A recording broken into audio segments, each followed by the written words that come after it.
A study by AfriForum found that it is common for farm attacks and murders to increase in the month following incidents of hate speech that received substantial coverage in the media. For example, in the month after former President Jacob Zuma sang "Shoot the Boer," 16 farm attacks occurred in which 6 people were murdered. The result was that farm attacks in the month thereafter were 11% and farm murders 36% higher than the average for 2012. After analyzing 5 incidents of high-profile hate speech directed at white farmers, AfriForum found an average increase in farm murders by 74.8% in the months following on these incidents. Farm murders have become a serious crisis in South Africa, a crisis, however, of which the existence is downplayed by many in government, but that is downrightly denied by the President himself.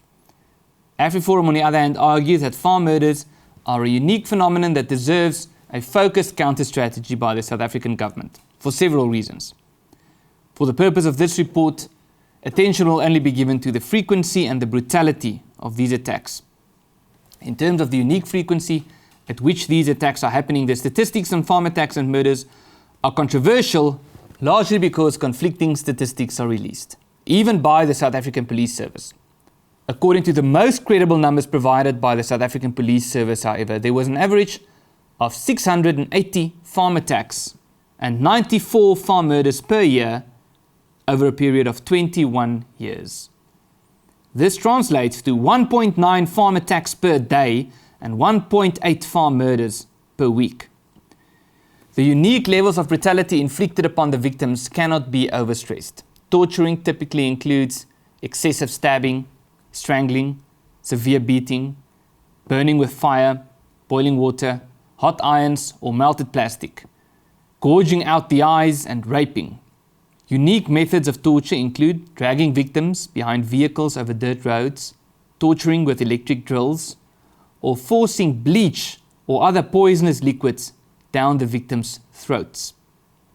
In the financial year of 2016-17, victims were tortured in at least 13 or 17.6% of the 74 farm murders that occurred that year. Despite the severity of the crisis, the South African government embarked on a gradual process of deprioritizing its reaction to this phenomenon. The crisis was recognized by the South African government in the 1990s, and former President Nelson Mandela hosted a rural safety summit. Mandela said at the time, "The government deplores the cold-blooded killings that have been taking place on the farms in the past few years.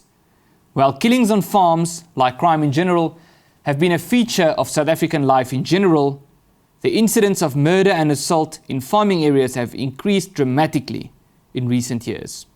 However, in 2003, without any prior notice or warning, former President Thabo Mbeki announced that the commando system, which was designed to involve farmers and local communities with local safety initiatives, would be phased out. This came as a shock at the time, as there was no indication of any plans to take such a step. The commando system was the cornerstone of the Rural Protection Plan, and the closing down of the commandos effectively implied the end of the plan. Then in 2007, and again without any announcement or explanation, the publication of statistics on farm attacks and farm murders was summarily stopped. This happened despite a 25% increase in farm attacks in the last year in which statistics were published. According to the South African Police Service's data, there were 794 farm attacks in the financial year of 2006-07, up from 636 in 2005-06. According to this new policy, farm attacks and farm murders were, despite the sharp increase, officially no longer a priority. Since then, it has become common practice for senior leaders of the ruling ANC party to either deny the existence of farm attacks or to downplay the extent thereof, or to justify these attacks by suggesting that farmers deserve it. The most popular explanation is to link farm attacks to labor-related concerns, suggesting that white farmers are murdered because of their treatment of black farm workers. This, despite the fact that a government-initiated commission of inquiry into farm attacks had found that only 1.6% of these attacks were the result of labor-related issues.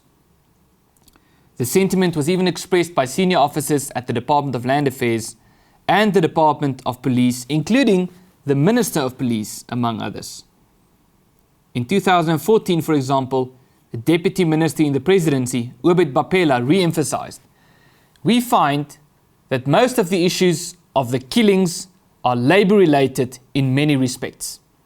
And then also others are because of the ill treatment that people go through and they then come back and take revenge.